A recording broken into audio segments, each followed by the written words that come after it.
Assumo que já conseguem ver o meu ecrã. Ahm, Bem-vindos ao webinar número 3 da Code Week, hoje com a nossa Regina Duarte, como eu mencionei.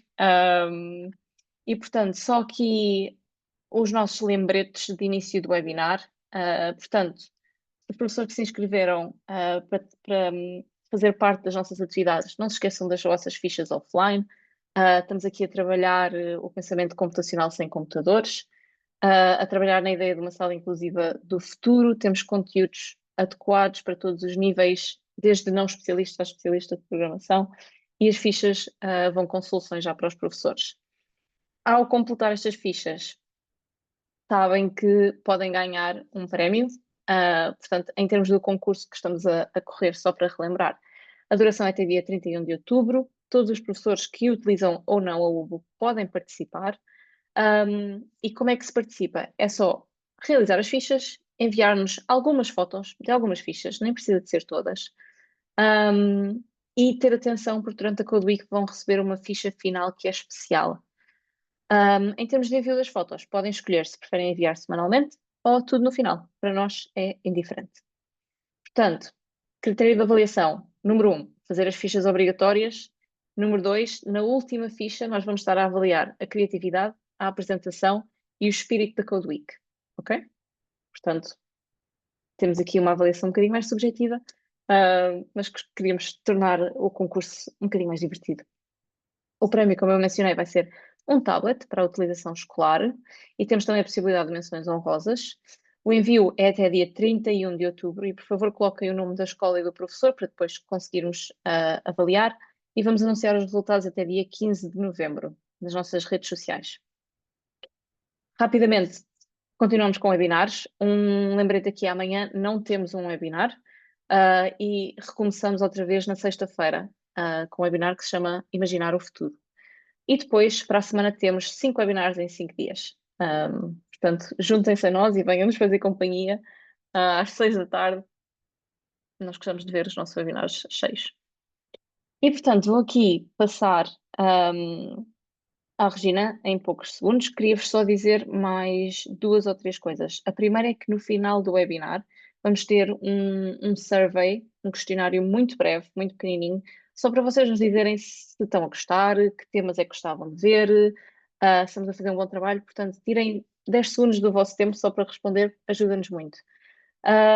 Vamos também, como é costume, ter tempo para perguntas e respostas, portanto, vamos deixar isso para o final do webinar. No entanto, se tiverem qualquer dúvida, qualquer questão, vão escrevendo no chat e nós depois conseguimos voltar atrás e ver essas perguntas e fazer essa gestão. Sem atrasar mais, vou deixar de partilhar o meu ecrã e vou então dar as boas-vindas à Regina e desde já agradecer o seu tempo e disponibilidade para vir falar connosco e com os nossos professores. Força! Obrigada, Joana, e obrigada pelo convite para participar nestes webinars. Para mim é um gosto enorme e, em nome do Plano Nacional de Leitura, agradeço. Espero conseguir provar que, de facto, a leitura é tão essencial à área do pensamento computacional como a outra qualquer. É uma competência que está na base de todo o pensamento crítico e, portanto, vamos falar disso hoje aqui um bocadinho. Eu vou partilhar o meu ecrã.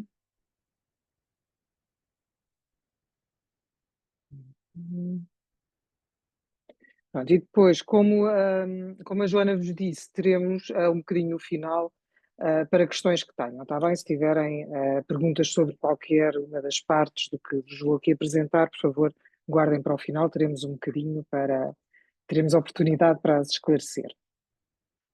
Bom, então, o que é que nós vamos ver aqui nesta sessão hoje? Primeiro, compreender o que é que são as competências complexas de leitura e qual é a relação das competências complexas de leitura com o pensamento crítico. Refletir como é que estas competências se podem desenvolver em diferentes disciplinas. Eu, tanto quanto percebi, a audiência hoje é de várias disciplinas, os professores são de várias disciplinas e, portanto, isto não é um webinar exclusivamente para professores de português, filo a pensar nas diferentes áreas do conhecimento. E depois vou dar-vos alguns exemplos práticos com algumas estratégias possíveis para trabalharem a inferência e análise crítica de informação em diferentes disciplinas. Bom, começava assim por uma afirmação um bocadinho lata, mas para começarmos a aquecer, não é? Para prepararmos o nosso cérebro para pensamento mais crítico, que é esta: ler é mais do que compreender palavras, não é? E nós sabemos que, mesmo para além da leitura de cifração, não é? De eu conseguir juntar os sons, juntar as letras, formar uma palavra e conseguir compreender o sentido dessa palavra, ou mesmo o sentido numa frase, há muita informação que eu preciso para compreender o que estou a ler que não está sequer ali à superfície do texto. Não é? Portanto, eu para ler preciso de informação no material escrito que leio, mas também preciso de ir buscar informação ao mundo, a conhecimento meu prévio, etc. Portanto, eu coloquei aí que ler é construir sentido, é avaliar, é comparar, é decidir. E já vamos ver exemplos práticos disso. O pensamento crítico responde à competência de leitura de mais alto nível, e esta é uma afirmação que para mim é importante e gostava que pensassem nela. Já vos vou mostrar quais são os níveis de competência e como é que elas se organizam das mais simples às mais complexas, mas de facto, quando nós falamos em pensamento crítico, estamos a falar numa competência de leitura a mais complexa de toda e a de mais alto nível. Pronto, e depois outra questão importante também é esta: sem leitura ativa não há autonomia leitora, ou seja, eu não sou um leitor autónomo se não me envolver na leitura de forma ativa, e também vamos ver então como é que isso se pode fazer. Bom, então eu trago aqui um esquema que é do PISA, do quadro de referência do PISA. Há outros, há designações diferentes, mas para mim o importante é que vocês compreendam estes 3 grupos de competências de leitura, que vão do mais simples ao mais complexo, ok? Este primeiro grupo, a que o PISA chama localizar informação, por exemplo, o IAV chama reconhecer ou identificar, não é? São nomes diferentes para os mesmos processos, não interessa exatamente o nome, interessa nós percebermos o conceito que está associado.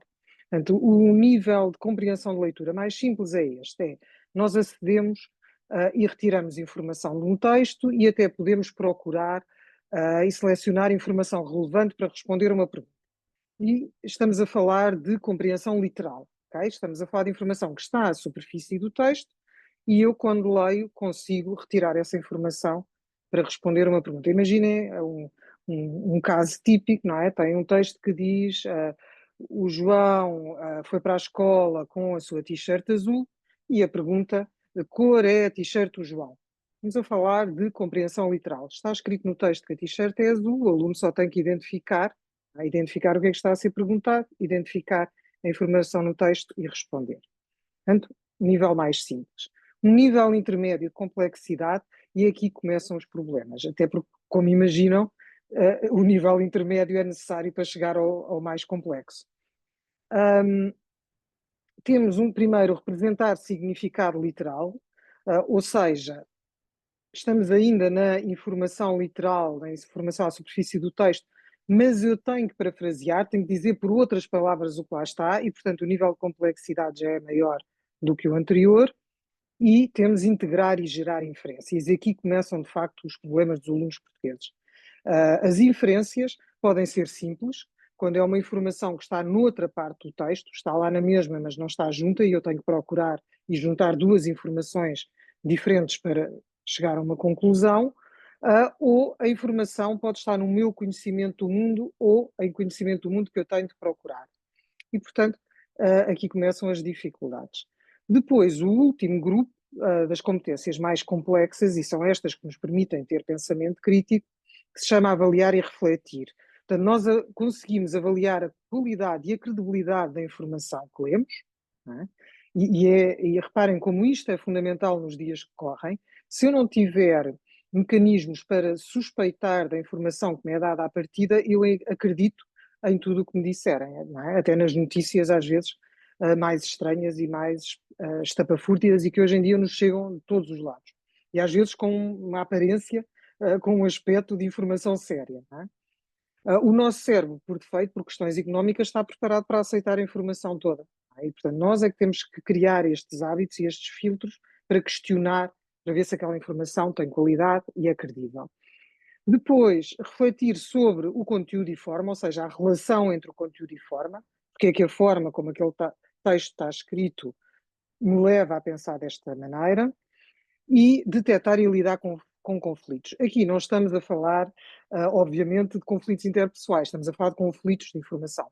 Não é? Quando nós encontramos informação que é conflituante, dentro de um mesmo texto, ou entre textos diferentes, ou até entre o que nós estamos a ler e o nosso conhecimento do mundo, temos de saber detectar esse conflito e depois saber resolvê-lo. Okay? Portanto, sem estas competências complexas, de facto, nós não conseguimos ter pensamento crítico. Depois, essa seta que está amarela aí, do lado direito e para desgosto meu, como aí diz, é o ponto de partida dos alunos portugueses. Ou seja, nos resultados do PISA, e apesar de nós termos feito uma trajetória ascendente muito positiva e de que nos devemos orgulhar, os alunos portugueses continuam a pontuar bem, maioritariamente na compreensão literal. Quando se trata dos dois grupos seguintes, com maior complexidade, a pontuação baixa muito. Okay? Portanto, temos este trabalho todo para fazer, sabendo nós que, se de facto os alunos não tiverem estas competências mais complexas, isto condiciona o acesso à informação em todas as disciplinas e a capacidade que eles têm de interpretar em todas as disciplinas. Okay? Não estamos a falar da disciplina de português, estamos a falar do transversal. Pronto, depois, eu prometo que depois já dou algumas boas notícias, está bem? Por enquanto, aguentem aqui um bocadinho comigo, por favor, ainda estamos na parte das más notícias, ou pelo menos mais negativas. Ainda em relação aos resultados do PISA, 77% dos alunos portugueses atingem o nível 2 ou superior, não é? Portanto, estamos a falar numa escala de 5 níveis, a grande parte, 77% dos nossos alunos fica apenas no 2, a ver? E temos apenas 5% de alunos portugueses que chegam ao nível 5. Conseguem fazer leitura crítica e inferencial, os tais níveis mais complexos. Curiosamente, também achei interessante trazer-vos aqui esta observação, as maiores dificuldades surgem nos textos informativos e também nos textos com várias camadas de sentido. Ou seja, é muito curioso este resultado, porque à partida nós diríamos o texto literário é mais complexo, portanto é aí que eles têm mais dificuldades. Não é o caso. Até porque, se pensarem, quem é português sabe isso, o texto literário é muito treinado desde muito cedo. E, portanto, há este efeito de treino, eles estão habituados às perguntas, estão habituados ao tipo de resposta que é pedido e acabam por ter melhores resultados porque treinam mais aquele tipo de questão. Agora, para as outras disciplinas, isto é uma preocupação também. Okay? Ainda nos resultados, e para vocês não começarem a pensar, mas o PISA são só os alunos de quinto ano, desculpem, de 15 anos, e é uma amostra, e não é necessariamente, não reflete necessariamente o cenário nacional. Infelizmente, os dados nacionais vão exatamente no mesmo sentido, ok? Nós temos, eu trouxe-vos aí dados esses das provas do nono ano, do IAV, e queria chamar a vossa atenção para isto. Estão a ver aqui, está aqui a caixa à volta de leitura e educação literária, ok? O que eu quero chamar a atenção neste slide, ignorem os outros números, é esta média, ok? Esta média da escola e esta média nacional. Portanto, os alunos a leitura têm 31,3, e aqui nesta turma, e aqui a nível nacional 31,5. Estão a ver? Isto é uma percentagem muito baixa, muito abaixo daquilo que nós precisamos que os alunos compreendam a leitura. E, se olharmos para este, ainda pior.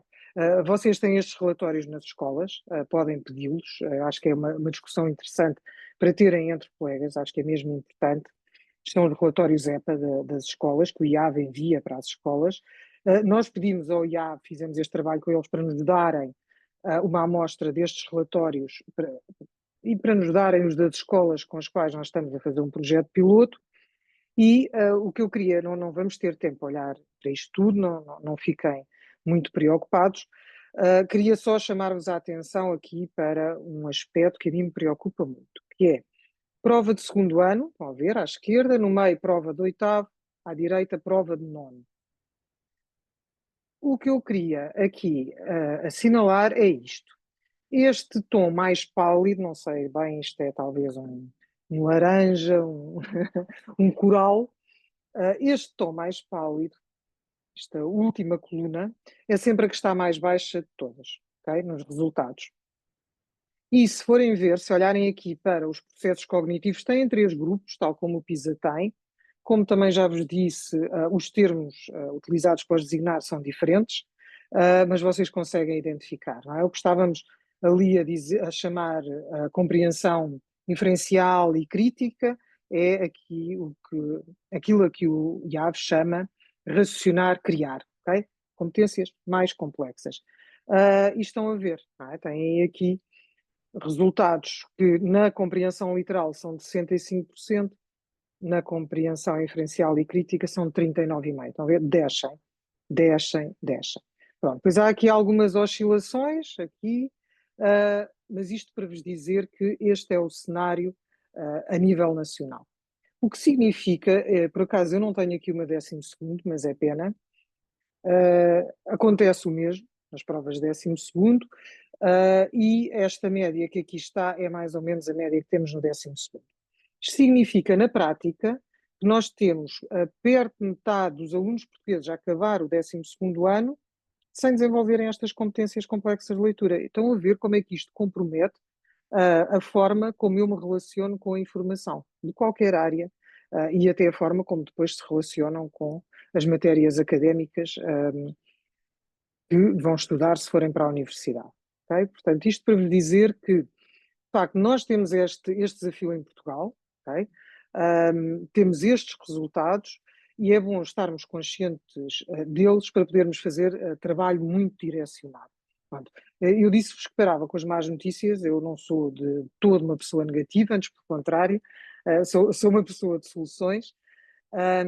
E hoje partilho aqui algumas convosco, só a título de exemplo, mas queria dizer-vos também que estamos a desenvolver este projeto piloto com 15 agrupamentos de escolas no país, portanto são 2.400 professores envolvidos, para isto, não é? Para vermos como é que trabalhamos de uma forma estratégica, intencional, as competências complexas de leitura e também como é que promovemos a leitura de uma forma sistemática e regular. Não é? São estas duas áreas convergentes e já vos falo um bocadinho mais da relação entre elas. Depois, se tiverem questões sobre isto, podemos voltar, está bem? Mas era para ficarem com esta ideia que, de facto, os resultados nacionais mostram isto, os internacionais também, e nós temos de investir muito no trabalho desta complexidade cognitiva, destas competências mais complexas, se não comprometemos a capacidade dos alunos terem pensamento crítico. Não há pensamento crítico sem inferências, sem avaliação da informação, sem capacidade de interpretar. Pronto, depois, eu disse que parava, mas ainda tenho aqui mais um slide com alguma informação menos positiva. Não é? Ainda em relação a estes resultados, há aqui um aspecto que eu acho que também nos deve mobilizar, que é estes resultados mostram sempre uma grande desigualdade. E nós, apesar de termos subido na média dos resultados do PISA, ainda não conseguimos resolver estas desigualdades. Okay? Isso, no caso de Portugal, é muito, muito óbvio. Temos uma diferença muito grande entre alunos muito bons e maus desempenhos, ou seja, temos poucos alunos em níveis médios, temos grupos de alunos que são extraordinariamente bons e depois os outros todos são muito fracos. Quer dizer, não preciso explicar que, obviamente, isto está longe do ideal. Depois, outra notícia que também nos deve preocupar é esta, não é? Que é o facto de as maiores fragilidades se concentrarem nos meios socioeconómicos mais desfavorecidos. O que significa que a escola tem de continuar a trabalhar neste aspecto, não é? Que é compensar as desigualdades sociais pelas quais os miúdos não são responsáveis, não é? E chegam à escola em pontos de desenvolvimento completamente diferentes e, portanto, a escola tem de conseguir, de facto, trabalhar com todos, trabalhar para todos e puxar estes alunos que vêm destes meios mais desfavorecidos para conseguirem trabalhar ao mesmo nível. Porque senão vamos continuar a ter uma escola em que os resultados ou são muito bons ou muito maus. Pronto, e depois, esta questão que eu já referi, mas queria deixar aqui também para ficarem com esta informação presente, que o texto informativo, que é uma porta para o conhecimento científico e social, é uma porta para o conhecimento de todas as áreas escolares, todas as áreas do saber e também para o conhecimento social, para a vida em sociedade, é o mais desafiante para os alunos. E isto também nos deve não só fazer pensar, mas mobilizar para uma ação que responda a estes resultados que nós sabemos serem verdadeiros. Então, passando às competências complexas de leitura, o que é que são exatamente? Não é? São os nossos processos mentais que nos permitem interpretar, integrar, avaliar informação e que exigem inferir, comparar, sintetizar, questionar o que se lê. Exigem uma série de estratégias e processos cognitivos e que transformam a leitura em pensamento ativo. Não é? Portanto, tudo isto se passa no nosso cérebro, são sempre processos complexos e a única forma de nós melhorarmos nestes processos é trabalhá-los regularmente. Okay? E quando eu digo regularmente é todos os dias. É o treino que torna estas competências automáticas e desenvolvidas a um bom nível. Reparem, isto é uma boa notícia, não é? Porque não é ciência espacial. Não é? Nós sabemos qual é a resposta, é treino regular. Okay? Pronto, então aqui para vos assustar um bocadinho, não é para assustar, antes pelo contrário, eu acho que quando melhor percebemos as coisas, menos assustados ficamos. Este esquema do Scarborough, que já tem alguns anos, é usado internacionalmente, é uma referência, continua a ser, para toda a investigação que se faz em leitura a nível internacional, porque o Scarborough conseguiu esquematizar o que é a competência da leitura. E esquematizar de uma forma que nos permite ver como ela é complexa e é feita de tantas pecinhas. Okay? Vocês têm, não vamos ver com pormenor, lá está, eu veria com pormenor se fosse numa formação de mais horas e com professores de português. Neste caso aqui o que eu acho importante é vocês terem noção disto, não é? Que de facto há dois blocos grandes, a compreensão da linguagem e o reconhecimento de palavras, e estes dois blocos são feitos de todas estas pecinhas, inclusive o conhecimento que nós temos do mundo sobre factos, sobre conceitos, etc. Portanto, tudo isto, reparem, o que é que me interessa aqui destacar?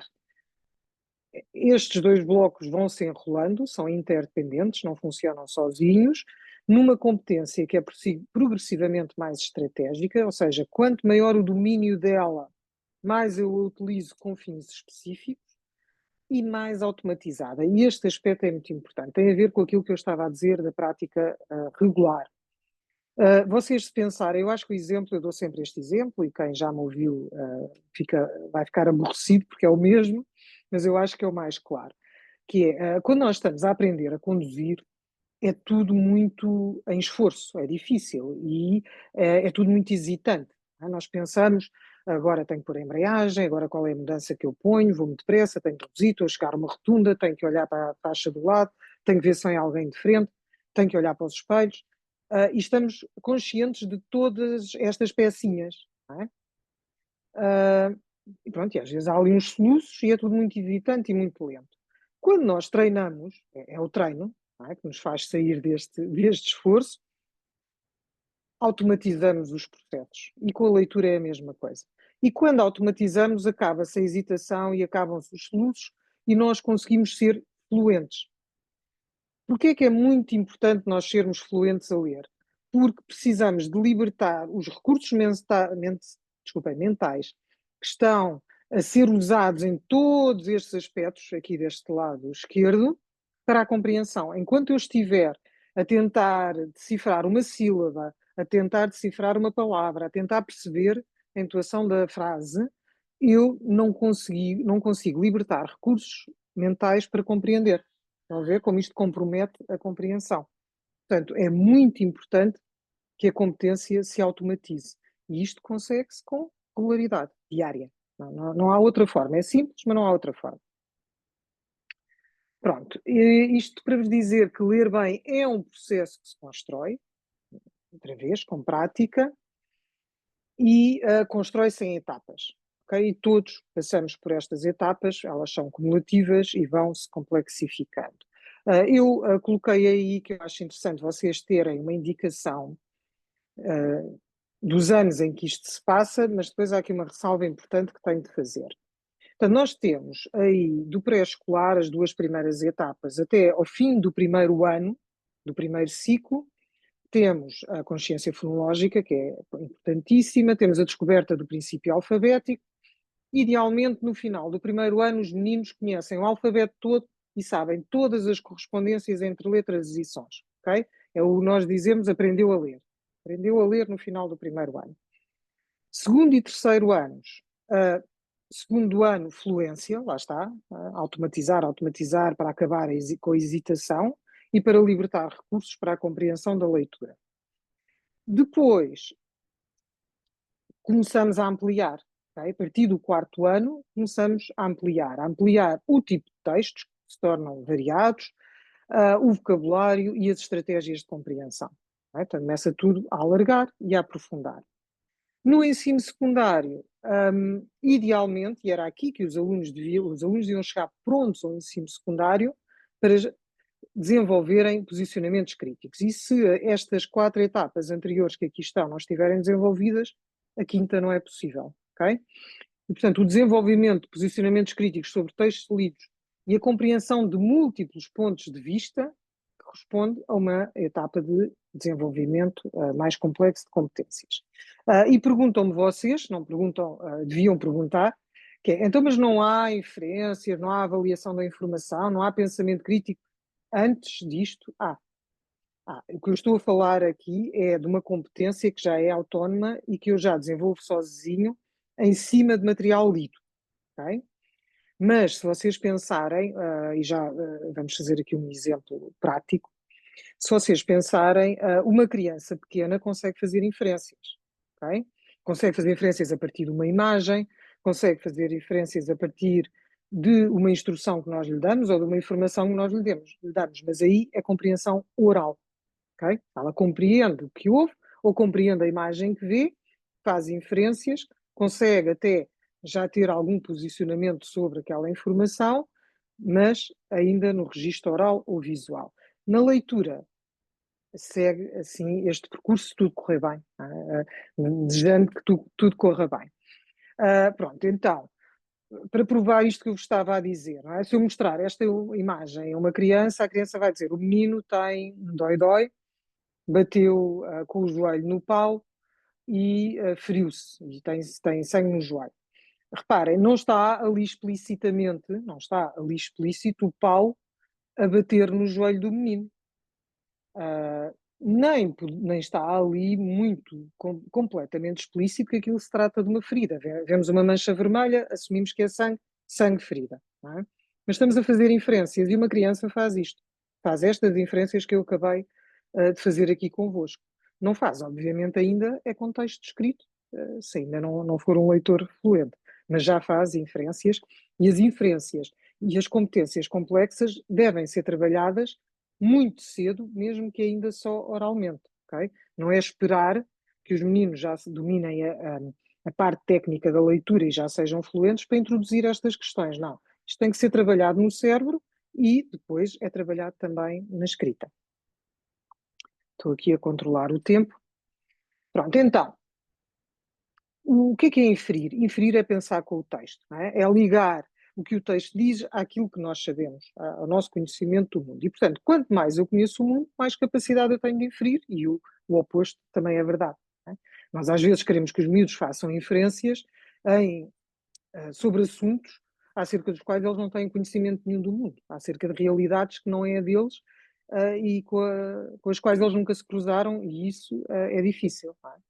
E, portanto, exige que eles aprendam a procurar pistas implícitas e exige que tenham capacidade para formular hipóteses. Não é? Tal como no pensamento científico, mesma coisa. E é um treino de pensamento crítico. Não é? Trata-se de questionar, antecipar, interpretar. Pronto, eu, se calhar, aqui vou passar esta parte para ter tempo de ver convosco alguns exemplos práticos. Bom, queria deixar aqui esta nota. Eu tenho estado a falar só de compreensão da leitura e de competências, porque foi isso que eu combinei para este webinar. Não tenho estado a falar de leitura por prazer. Nós, no Plano Nacional de Leitura, desenvolvemos projetos e planos com escolas e com a comunidade civil nas duas áreas, para melhorar a compreensão leitora, mas também para promover o prazer da leitura, ok? Os dois trabalhos são distintos, são complementares, mas distintos, têm estratégias distintas. Agora, é claro que sem compreensão de leitura não há prazer de ler. Reparem, ninguém tem prazer numa atividade em que estão sempre em esforço. Não é? A tal hesitação de que vos falei há pouco, os tais soluços, não resultam numa leitura por prazer. Por outro lado, a leitura por prazer reforça a compreensão e a autonomia leitora. É? Quanto mais prazer eu tenho a ler, mais leio e melhor sou a compreender. Portanto, são trabalhos distintos, mas alimentam-se. E eu precisava deixar aqui esta nota, não fossem vocês pensar porque é que eu não falei deste assunto. Bom, então, e os nossos alunos, e vamos pensar um bocadinho nisto, não é? Que trabalho é que é desenvolvido nas escolas e como é que nós podemos assumir, de facto, esta responsabilidade como uma tarefa coletiva da escola. E vou dar-vos alguns exemplos práticos, está bem? De diferentes disciplinas, vocês depois podem ficar com eles, porque agora vou referir apenas alguns aspectos mais importantes. Bom, há aqui, eu não sei se nós conseguimos, deixem-me ver, não consigo. Isto tinha mais piada fazer isto convosco, mas eu assim paro de partilhar, portanto também não dá. Ok. Pronto, eu ia fazer este exercício convosco, até para ser um bocadinho mais interativo, mas se calhar também uma sessão de 1 hora não temos muito tempo e depois teremos os 10 minutos finais para falar. Mas este é um exercício que serve para exemplificar o seguinte: vocês podem fazer isto com alunos muito pequenos, até. Não é? Se mostrarem esta imagem e perguntarem a uma criança o que é que se passa aqui. As crianças vão dizer, as pessoas estão a acampar, vão fazer comida, têm ali uns snacks, umas guloseimas, se calhar foram nadar no rio. Não é? Portanto, o que é que eles estão a fazer quando vos dizem isto? Estão a fazer inferências, porque reparem, não há pessoas na imagem, não, é? Não está lá ninguém. Uma inferência boa é que sim, se calhar foram nadar no rio, foram buscar mais lenha, foram caçar, quem sabe, não é? Eu já fiz este exercício com miúdos e eles diziam: está ali um cão na grade, tem um animal de estimação, e foram passear o cão, ok, é possível, vão fazer comida e vão sentar-se naquelas cadeiras para comer. Parem, tudo isto são inferências. Não é? O que tenho, de facto, a informação literal, a que está nesta imagem é: há uma tenda, há duas cadeiras, há um lume aceso, há uma caixa térmica com coisas em cima para cozinhar, eventualmente, não vejo bem. Estão ao pé de um rio, há um rio, não está lá ninguém. Há um rio, há uma grade. Isto é informação literal, mas ninguém lê essa imagem assim. Não é? Nós lemos logo com o conhecimento que nós temos do mundo. Se calhar, se mostrarem esta imagem a uma criança que nunca viu uma tenda, talvez seja difícil, mas podemos imaginar cenários em que isso aconteça. Pode ter mais dificuldade em fazer inferências, não, é? Não vai perceber qual é este contexto aqui. E, portanto, apesar de tudo, é preciso ter este conhecimento prévio de, ok, as pessoas, uma tenda é para acampar, as pessoas acampam, fazem comida, estão de férias ou estão a fazer um trabalho qualquer que exige acampar, ok? E eu fiz com uma imagem de propósito, para vocês verem como este trabalho pode ser feito em todos os contextos e em todas as vossas áreas disciplinares. Portanto, o que é que nós temos de fazer com os alunos em qualquer disciplina para garantir que eles compreendem o que leem? É isto que nós queremos, não é? Que eles compreendam o que leem. Em primeiro lugar, temos de explicitar o objetivo de leitura, ou seja, vamos ler este texto para quê? Para vocês conhecerem melhor esta história, para retirarem informação específica acerca deste tema, para ficarem a saber mais acerca do assunto X. Qual é o objetivo? O objetivo determina a estratégia que eu vou utilizar como leitor, ok? Depois, é importante que vocês se habituem a explicitar as estratégias de leitura aos alunos. Já vamos ver aqui alguns exemplos. É importante também garantirem que eles fazem uma leitura ativa, ou seja, que são eles que estão a pensar sobre o texto. Nós, às vezes, com uma questão de tempo, tenham cuidado com isto. É quase um vício. É um modo de feito que nós usamos em sala de aula, que é ler o texto com eles, fazer as perguntas e começar a preencher as respostas. Dizer, então, o que é que achas que o João está a fazer? Então, não achas que ele está a... E reparem, ele aqui já só tem que tentar adivinhar a palavra que cabe naquele espacinho que nós no nosso discurso estamos a dizer. E isso não é leitura ativa. Nós precisamos lhes dar instruções que os obriguem a pensar, que obriguem o cérebro a ativar os processos. Temos de garantir tempo para a leitura, cá está, é o que eu vos disse, é treino diário, é como nadar. Garantir tempo para a discussão do texto, e isto também é importante. Garantir tempo para as diferentes interpretações, para perceber como é que as interpretações se construíram e se construíram com fundamento ou não. Pronto, então aqui vou talvez acelerar um bocadinho. Queria apenas dizer-vos isto, que é a leitura ativa, a tal leitura em que o meu cérebro está completamente mobilizado para compreender, passa sempre em automático. Não é? Vocês que são leitores proficientes não se dão conta disso porque já está automatizado. Passa sempre estas 4 etapas, começando aqui. Eu, mesmo sem dar conta, quando começo a ler um texto, estou a antecipar sobre o que vai acontecer a seguir, se vai mudar de registro, se não vai, se está quase a acabar, se não está. Estou sempre a fazer antecipações. Okay? Depois clarifico, faço perguntas ao texto. O que é que se passa aqui? Quem? O quê? Porquê? Depois questiono. Questionar é diferente de clarificar, porque as questões já são perguntas de porquê. Okay? Já não é o onde, o quem, o como. E reparem, nós temos muito hábito, o onde, o quem e o como para as notícias não devíamos ter. Nós devíamos ter esse hábito para todos os textos. Não? Que é o clarificar da informação mais estrutural. E depois questionamos, aprofundamos. Porquê? Porquê este registro? Porquê este estilo? Porquê esta personagem aqui? Porquê é que isto acontece neste momento? E depois sumariar, que é assim que o cérebro guarda a informação, não é? Faz pequenos, breves sumários para quando continuamos, quando avançamos, nos lembrarmos do que lemos antes. Então, vamos passar aos exemplos. Vos trouxe aqui. E desculpem se estou um bocadinho acelerada, mas de facto, eu se não conseguir dar os 3 exemplos, falo só de um ou dois e depois vocês veem os restantes, porque com um percebem o princípio. Então, este exercício que eu fiz aqui, para vos mostrar e a pensar neste webinar, tem a ver com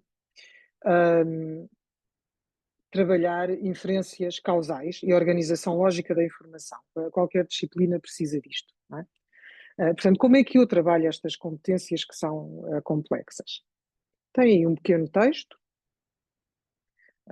e que diz, deixa-me só beber um bocadinho de água. Nos últimos 100 anos, a concentração de dióxido de carbono na atmosfera aumentou drasticamente. Este gás, embora natural, em excesso contribui para o agravamento do efeito estufa, causando alterações climáticas em todo o planeta. Então, o que é que eu pus aí como questões e estratégias de leitura possíveis? Fazemos sempre, é normal, é habitual, não vale a pena explicar a pedagogia, que vocês são todos professores que conhecem, fazermos assim uma questão de aquecimento, até para os miúdos se sentirem confiantes. E, portanto, o que eu tenho ali, a primeira questão é de compreensão literal. Quando aumentou a concentração de dióxido de carbono na atmosfera, está lá escrito no texto, nos últimos 100 anos. A concentração aumentou, é literal, a informação está lá toda. Okay? Depois, quero passar para competências mais complexas, mas não posso fazer isto dando saltos e sem ensinar os alunos a dar esses saltos e sem os apoiar com estratégias. Que é, quando eu pergunto o que provoca o aumento de CO2, a questão que os alunos têm de aprender a fazer é: a informação está no texto ou não? E se não está, onde é que eu a encontro? Porque reparem, neste caso, diz-se que aumentou drasticamente, diz-se que contribui para o agravamento do efeito estufa, mas não se diz o que é que provocou o aumento de CO2. Ou seja, a informação não está no texto. E isto é preciso sinalizar aos alunos e dizer, atenção, para responder a esta questão tens de ir buscar informação ou ao teu conhecimento do tópico, isto é do manual de 9º ano, portanto pressupõe-se que eles já tenham falado deste tema, ou se tu não sabes tens de ir pesquisar. Okay? E quando fazemos isto e explicitamos isto que eu vos estou a dizer aqui, estamos a dar-lhes estratégias de leitura. Porque senão estamos só a dar questões às quais eles não sabem responder e uns acertam e outros não, lá está. Continuamos a ter uns muito maus e uns muito bons. Não passamos disto. Quais são as consequências apontadas no texto? A pergunta seguinte, desculpem que está A, B, B, não, está mal numerado. É assim. Então, onde é que eu encontro informação? É a pergunta que eles têm de saber fazer. Vou sublinhar a informação que encontro e como é que eu a vou organizar. E nós aqui temos que lhes dar sugestões, até eles aprenderem a fazê-lo sozinhos. Uma estratégia possível é esta. Haverá outras e vocês têm outras, mas é para perceberem esta importância de explicitarmos, darmos estratégias para eles se tornarem autónomos. Constrói um mapa de ideias com causas e efeitos, assinalando as inferências ali com um símbolozinho. Que é, por exemplo, o CO2 é uma das causas do agravamento, do aquecimento global. Então, que inferências é que eu posso fazer a partir daqui? Como é que eu vou organizar? Coloco de um lado do meu mapa causas, do outro lado efeitos, e a relação entre eles. Pronto. Isto é um exemplo para ciências. Deixem-me ver se ainda tenho exemplos para história, se ainda tenho tempo. Se não, como vos disse, vocês depois ficam com eles. Deixem-me só ver aqui uma coisa.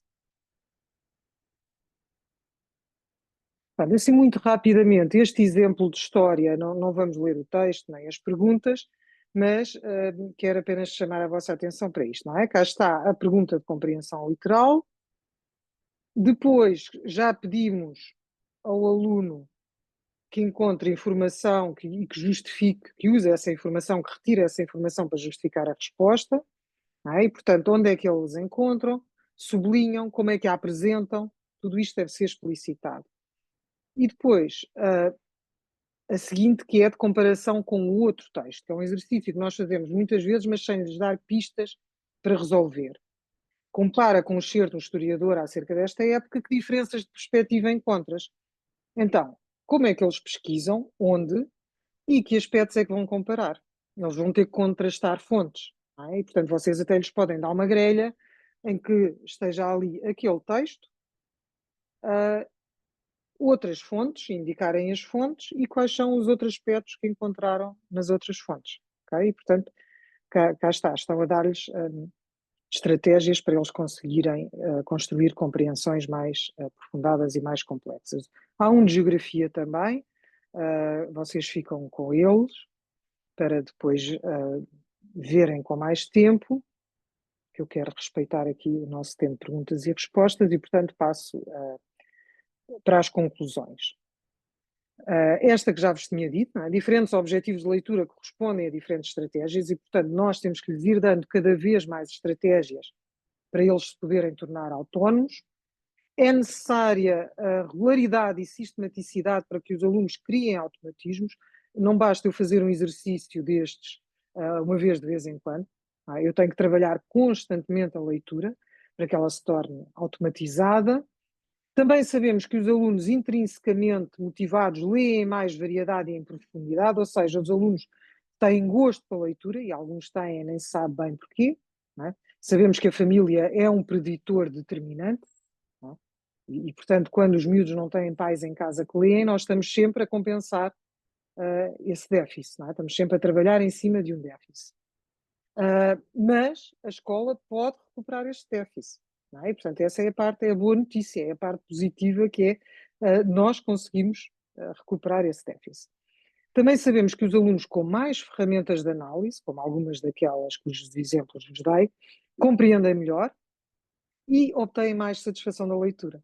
Portanto, se eles não vêm intrinsecamente motivados, o facto de começarem a compreender melhor, a avançar mais rapidamente e a serem mais autónomos, dá-lhes mais prazer e começa a criar uma relação diferente com a leitura.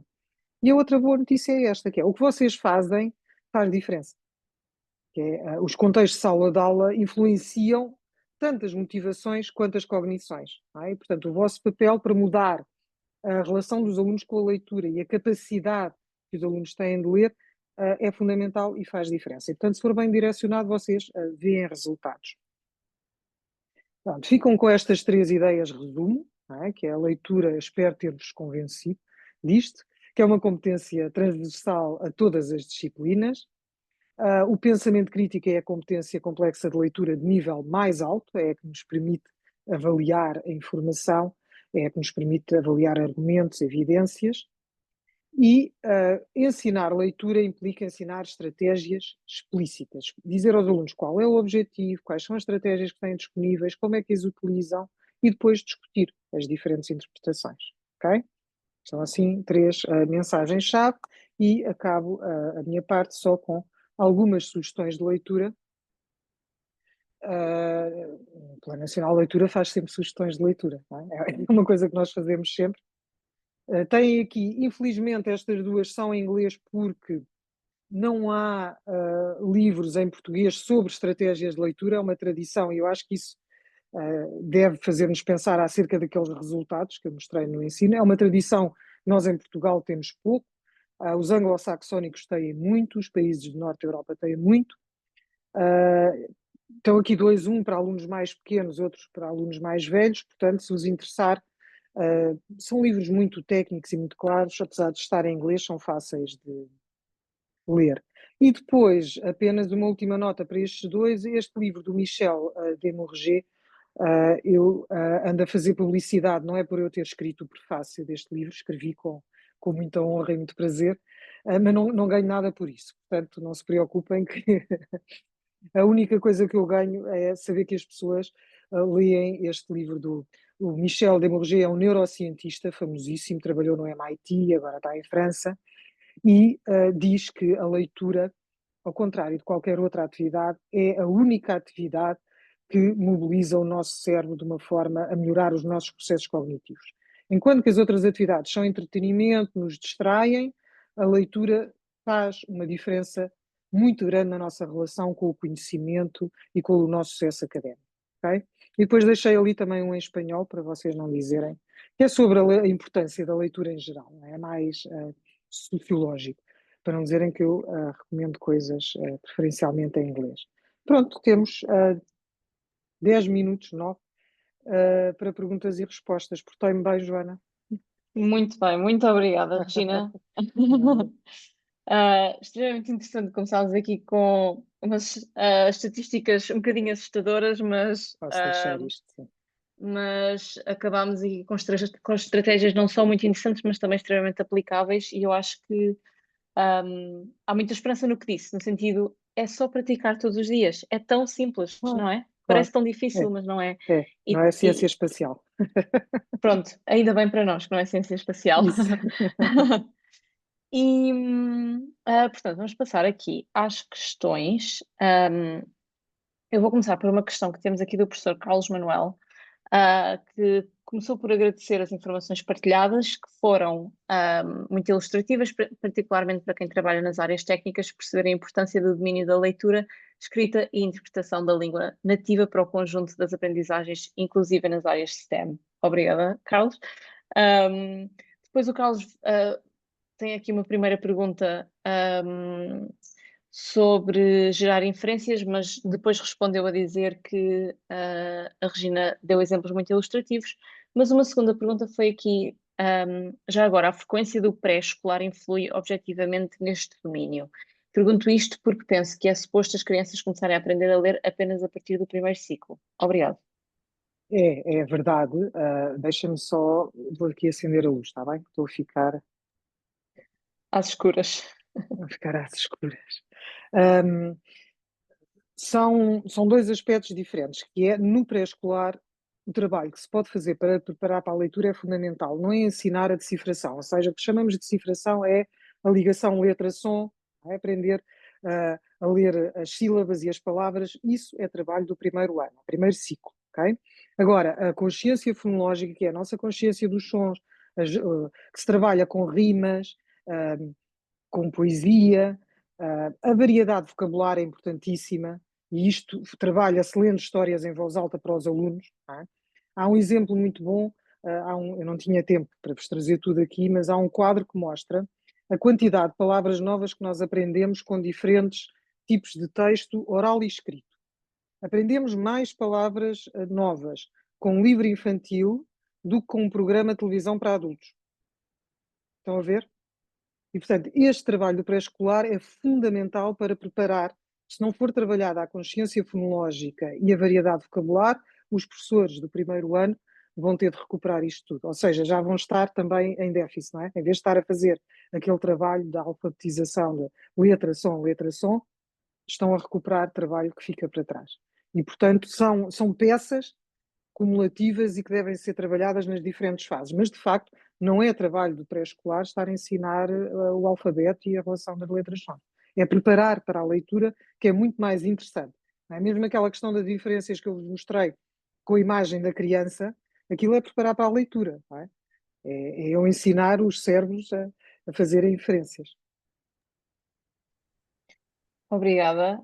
Regina, o professor adicionou agora mais uma pergunta que diz já agora, desde quando é que isto se manifesta na escolaridade?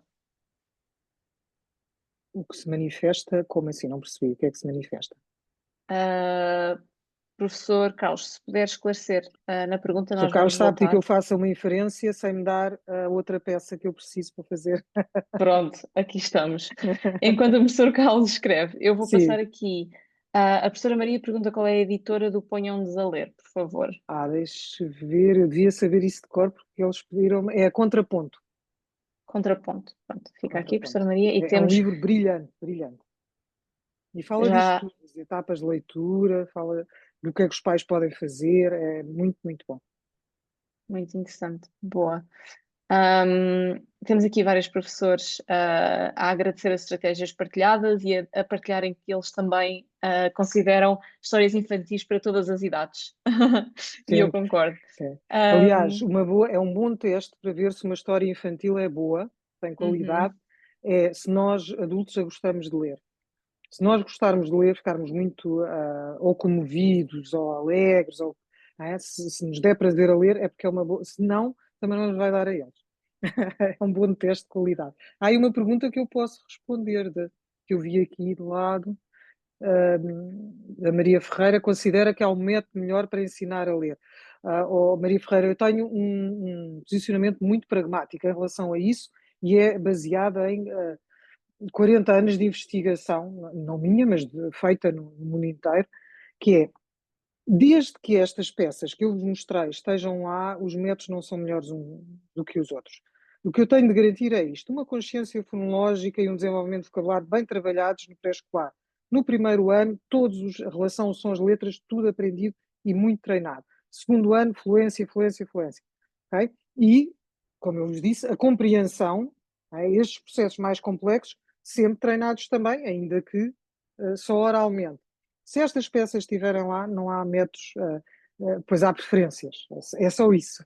Não há investigação que prove que o método é melhor do que o outro. Há muita investigação que prova que se um destes passos falha, a aprendizagem da leitura é deficitária. ótimo, obrigada. E temos aqui o professor Carlos, que adicionou o contexto, que diz: desde quando se manifesta a dificuldade dos alunos portugueses em fazer essas inferências? E depois adiciona, mas a falha foi minha. Sim, o professor Carlos, desde que nós temos estudos, desde que nós temos estudos comparativos, ou seja, desde que temos dados nacionais, que verificamos, não é recente, isto não vos permite aquele discurso pessimista que está tudo cada vez pior. Não, atenção.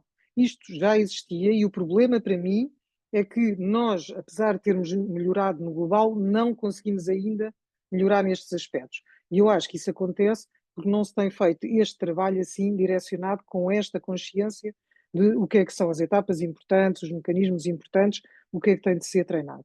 Okay? Estes dados não autorizam aquela leitura aos miúdos agora, não. Isto tem décadas. São resultados desde que participamos no PISA, desde que temos resultados nacionais comparativos. Não piorou, mas não melhorou o que é mau. Não é? Se nós sabemos que há um problema e temos décadas para resolver e não é? não queremos ficar estagnados, não é? No Não, problema e não não andar para a podemos, não, frente. não, não. Claro, Não, não, e eu espero que, não, que vos tenha dado alguma motivação para intervirem, não. Nós não somos impotentes para mudar esta situação, não. exatamente. Há coisas a fazer e há atividades e ações a tomar. E coisas Ahm, interessantes, desafiantes, eu acho. Boa. Temos aqui uma professora, a professora Sara, a dizer: ler as histórias em voz alta é maravilhoso. É assim que faço mediação de leitura em língua portuguesa em Paris. E temos alguns professores também a darem a experiência enquanto pais. E eu até tinha apontado aqui uma pergunta, e professores, espero que não se importem, eu pôr aqui uma pergunta do meu lado também, mas acho que vai ser interessante para dos professores, que é, não pensando em contexto de sala de aula, mas pensando em contexto do dia a dia, a Regina mencionou que as técnicas para promover a leitura por prazer são diferentes, são estratégias diferentes. E, portanto, a pensar assim em todos nós que temos crianças na nossa vida que se calhar têm alguma resistência a pegar num livro e a ler, quais é que deveriam ser algumas boas técnicas para ajudar nessa leitura por prazer? Pronto, há muitas, portanto, eu vou tentar, assim, dizer só algumas que são fundamentais. Uma delas é nós lermos com eles, ok? Foi muito curioso, eu fui dar um curso sobre leitura há 2 semanas atrás a Macau, e houve uma mãe que me disse isto, não é? Que é, ele mostrou-me fotografias das atividades todas que faz e que não estava a conseguir motivar o filho para ler. E eu perguntei-lhe, mas lê com ele? Lê em voz alta com ele? Vai comprar um livro com ele, vai escolher o livro com ele e senta-se ao lado dele e lê um bocadinho cada um, ou uma página cada um, ou um capítulo cada um. E ela disse-me não. Não é? Ou seja, às vezes as pessoas andam a fazer coisas muito complexas e esquecem-se destas mais simples, que é, os miúdos gostam muito que nós leiamos para eles em voz alta até muito tarde. E nós o que fazemos é, quando eles, o que fazemos, atenção, isto é, estou a falar no geral, não é? Quando eles aprendem a ler sozinhos, achamos que eles têm que treinar e deixamos-los ler sozinhos. Bom, às vezes, reparem, até por questões práticas e perfeitamente legítimas, que é, ganhamos aquele tempo para nós, não é? Para descansarmos um bocadinho, também precisamos, e ficamos muito contentes de eles estarem lá sozinhos com o livro que já conseguirem ler. É importante continuarmos a arranjar tempo para ler com eles. E eles gostam muito disto até muito tarde. Escolher livros com eles, perguntar-lhes, relacionar os livros com interesses deles. Se tu gostas deste tipo de filme, se calhar vais gostar deste tipo de livro. E ensiná-los a escolher. Olhar para as capas, isto será sobre o quê? Será que é interessante? E dar espaço também para eles rejeitarem coisas. Nós adultos, às vezes, somos um bocadinho egocêntricos. Achamos, eu gostei tanto disto, eles também vão gostar. Nós somos todos leitores diferentes. Não é? E tirando as obras de leitura obrigatórias, que essas têm tempo no currículo garantido, as outras é tudo tempo de preferência nossa. Não é? E, portanto, nós temos que dar espaço para eles construírem o seu perfil de leitor e para eles aprenderem o que é que gostam. Claro que podemos ir sugerindo coisas mais variadas, diferentes, um bocadinho mais complexas, mas não é eu li isto, tu vais adorar de certeza. Porquê? Não é? Porquê? Eu já li literatura do mundo inteiro, de todos os séculos, e há coisas que eu gosto muito e há outras que leio só por trabalho. E, portanto, no meu tempo livre não as vou ler. Não é? Exatamente. Tal como deixamos as crianças desenvolverem o gosto por tudo o resto na vida, é deixá-las desenvolver a personalidade de Isso, leitor, não é? isso. É, Pronto, nisto também. E gosto muito do ponto de que o amor pela leitura se começa a desenvolver, não é quando temos o livro, é em toda a experiência, não é? E acho que é, qualquer pessoa que tenha muito amor à leitura diz. É a parte de ir comprar o livro e escolher o livro é tão boa como depois sentar e abrir o livro, claro, não é? e a A antecipação e experiência. falar, e É olha, vamos isso. escolher livros e vamos aqui, vamos à biblioteca, vamos à livraria, não é? Portanto, é criar esta. E reparem, é nós partilharmos a nossa experiência como leitores também. Não é? Porque nós estamos sempre com muitas expectativas acerca dos miúdos e nem sempre correspondemos a elas, que é este piloto. Foi muito interessante, assim, muito rapidamente, uma coisa que nós perguntámos aos professores foi, estamos a falar de 2000 e tal professores, se partilhavam as suas experiências de leitura com os alunos. E tinha ali várias perguntas depois mais pequenas. E a maior parte respondeu que não. E depois, quando reunimos com os professores, perguntámos porquê. Não é? Porque achámos que era uma coisa que não tinha a ver, assim, mas vocês são um modelo de leitura. Não é?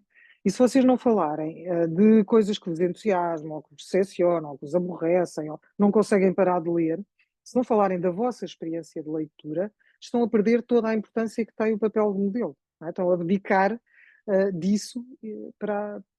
E isso é uma vantagem muito grande, não é? Eles também têm que nos ver como leitores, têm que nos ver com livros debaixo do braço, têm que nos ver entusiasmados a falar de um livro. Será, não dormi nada, estive até às 4 da manhã a ler, não, não consegui dormir sem acabar este livro. Não é? Acho que essa é uma experiência universal, de todos nós leitores. Pronto, eu estou consciente do tempo. Regina, muito obrigada pela disponibilidade para vir falar connosco, com os nossos professores. Professores, É obrigada essa, pelo vosso obrigada a eu. tempo também para virem. Deixo só a nota, mais uma vez, vai haver um pequeno questionário a seguir. Se não o conseguirem responder, ele vai seguir no e-mail também. Vão receber nesse tal e-mail também o certificado de participação, e a gravação da sessão. Eu, portanto, espero que levem com vocês, leiam muito, leiam alto, façam de comprar um livro uma experiência. E vamos nos lembrar que a leitura melhora aqui os nossos processos cognitivos e nós queremos sempre Isso, processos cognitivos muito fortes. muito Uh, fortes.